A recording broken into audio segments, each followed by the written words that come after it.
আসসালামু আলাইকুম। যেহেতু আমি গার্মেন্টস বিষয়ে আলোচনা করি, তো একটা গুরুত্বপূর্ণ বিষয় আজকে আলোচনা করব, এটা হচ্ছে অ্যাবসেন্টিজম। একজন ভালো সুপারভাইজার হতে গেলে প্রথমে তার অ্যাবসেন্টিজম কমাতে হবে। সেটা কিভাবে এখন, আর সেটার উপকারিতা কী? এখন সকালবেলা ফার্স্ট আওয়ারে আপনি চাকরিতে ঢোকার পর পাঞ্চ করার পর লাইনে যাওয়ার পর যদি যাই দেখেন আপনার 5জন অপারেটর অ্যাবসেন্ট, তো ওই দিন যদি আপনারা ওই ফ্লোরের সবচাইতে সেরা মানের ভালো মানের দক্ষ 5টা অপারেটর যদি আবার আপনারা দেয়, তারপর আপনার গতকালকের মতো প্রোডাকশন হবে না। কেন হবে না জানেন? অপারেটর যতই ভালো হোক আর যতই খারাপ হোক, সে যখন একটা কাজ একটা না 3 দিন করে ফেলবে, তখন ওই প্রসেসের জন্য তার সাথে ভালো অপারেটর আর কেউ নেই। যদি সে মনোযোগ দিয়ে করে আর যদি লিডার ভালো হয়, তাহলে যদি ঠিকমতো বোঝাইতে পারে সুপারভাইজারে, তাহলে সে অবশ্যই মনোযোগ দিয়ে করবে, কারণ লাইনটাকে সে নিজের মনে করবে। আর নতুন একটা অপারেটর মেশিনে বসার পর সে কিন্তু মেশিনের স্পিরিট, মেশিনের টান, তারপরে হচ্ছে কি আপনার ফেব্রিকের কেমন টান দিলে কতটা হয়, মেজারমেন্ট ইস্যু, অল এভরিথিং মিলে তার 3 থেকে 4 ঘন্টা সময় নষ্ট হয়ে যাবে। এখন বলতে পারেন যে এইগুলোর জন্য তো টেকনিশিয়ান আছে, হ্যান আছে, তেন আছে। আছে, নাই কেন? নাই তো কেউ বলে নাই, সবই তো আছে। আই আছে টাইমিং করে দেওয়ার জন্য, টেকনিশিয়ান আছে বুঝাই দেওয়ার জন্য, আপনি আছেন যে বুঝাই দেওয়ার জন্য। সব মিলে এটা হচ্ছে এক ধরনের ব্লেমিং সিস্টেম, যে আমার জন্য হয় নাই, টেকনিশিয়ানের জন্য হয়েছে এটা। বা টেকনিশিয়ানে বলবে যে না আমার জন্য হয়নি, মেকানিকের জন্য হয়েছে। মেকানিক বলবে যে না আইয়ের জন্য হয়েছে। তো এটা কি একজনের কাঁধে দোষ আরেকজন চাপায় দেওয়া? তো এটা না, এটার সাথে সবচেয়ে সুন্দর হয়েছে আপনার অপারেটর যদি প্রতিদিন আসে ফ্যাক্টরিতে, প্রতিদিন যদি আসে, তাহলে আপনার আলটিমেটলি কী হবে, আপনার প্রোডাকশনের জন্য কী করতে হবে না, টেনশন করা লাগবে না, কোয়ালিটি নিয়ে টেনশন করা লাগবে না। এখন ধরেন আপনার প্রোডাকশন টার্গেট হচ্ছে ঘন্টায় 200 পিস, কিন্তু নতুন একজন অপারেটর সে 200 পিস না 220 পিসের স্কেল আছে তার।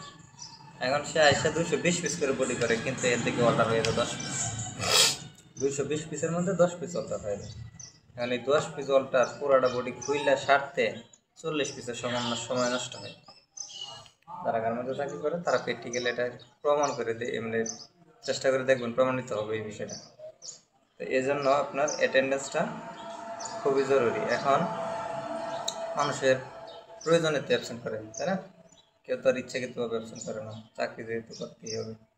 এখন প্রয়োজনটা মেটাতে হবে আপনার, মানুষের প্রয়োজনটা মেটাতে হবে। সেটা হচ্ছে প্রত্যেক গার্মেন্টসেই ওয়েলফেয়ারের কাছ থেকে একটা অ্যাটেন্ডেড শিট ওয়েলফেয়ার নিজে দিয়ে যায়, রিপোর্টারের মাধ্যমে নিজে এসে দিয়ে যায়। কিন্তু অনেক সুপারভাইজার এটা মেনটেন করে না। অনেকেই কি ম্যাক্সিমাম 95% সুপারভাইজার এটা মেনটেন করে না, আর 5% সুপারভাইজার আছে তারা মেনটেন করে, তাদের পরিশ্রম করা লাগে না। তারা প্যান্টের পকেটে হাত দিয়ে সারাদিন সুপারভাইজারই করে। আর কিছু সুপারভাইজার আছে সারাদিন দূর পাড়তে পাড়তে ওর অবস্থা খারাপ, কিন্তু ওর প্রোডাকশন নাই। এই সমস্যার সমাধান হচ্ছে গিয়ে কি, এই সমস্যা তৈরি হয়েছে কি অ্যাবসেন্টের জন্য। এখন এটা সমাধান করতে হবে। সমাধান করতে হবে কিভাবে? অ্যাবসেন্টিজম যদি কমাইতে চান, তাহলে আপনার প্রথমে লাগবে অ্যাটেন্ডেন্স শিট। আপনি ধরেন যে মিনা, অপারেটরের নাম হচ্ছে মিনা। মিনা কী করে সাইড মারে তার একটা শিট করবেন। ধরেন মাসে হচ্ছে কি 26 দিন ডিউটি, কর্মদিবস কতদিন? 26 দিন। 26 দিনের মধ্যে তারে ডাক দিবেন, একদিন ডাক দিবেন, ডাক দেবেন মিনার সাথে আলাদাভাবে কথা বলবেন, শুধুমাত্র মিনার সাথে, সবার একত্রে না, যে মিটিং ডাকলাম মিটিংয়ে সবার জিজ্ঞেস করলাম না। আপনি মার্ক করবেন যে অপারেটরটা মেন, যে অপারেটরটা সাইড মারার জন্য ও একা থাকলেই আর ওর সাথে আর একজন থাকলেই দেখা যাচ্ছে লাইনটা ফুলফিল হয়ে যায়। কিন্তু আবার ওই মিনার বদলে যদি আরও 3জন দেওয়া হয়, তারপরে কি হয় না, মিনার মতো হয় না। তো মিনার সাথে আপনি কি করবেন, আলাদাভাবে কথা বলবেন, জিজ্ঞেস করবেন মিনা তোমার কি ছুটি ছাড়া লাগবে, বাসায় কোনো সমস্যা আছে, তোমার বাসার কী অবস্থা, হ্যাঁ, সবাই ভালো আছে, ভালো আছে। তখন তোমার কি কোনো পারিবারিক সমস্যা আছে যে অমুক দিন তোমার ছুটি লাগবে, এরকম যদি কোনো ইয়ে থাকে তুমি নির্দ্বিধায় আমাকে বলো। 26 দিনের মধ্যে সে যদি ছুটি চায়, কয়দিন ছুটি চাইব? 1 দিন, 2 দিন, সর্বোচ্চ 3 দিন। এখন ধরেন 3 দিন ছুটি চাইছে আপনার কাছে, 3 দিন ছুটি আপনার কাছে সে চাইছে যে স্যার আমার তো স্যার বা বস বস আমার তো এই শনিবার থেকে রবি সোম, শনি রবি সোম 3 দিন ছুটি লাগবে, আমার বাড়িতে যাওয়া লাগবে, আমার ওই যে একটু জমি কিনছি, এটা একটু রেজিস্ট্রেশন করা লাগবে। 3 দিন এখন আপনি আপনার মেকআপ করতে হবে। সে কিন্তু শনিবার থেকে চাইছে, শুক্রবার কিন্তু এমনিতেই বন্ধ। এখন শনি রবি সোম 3 দিন ছুটি আপনার দেওয়া লাগবে।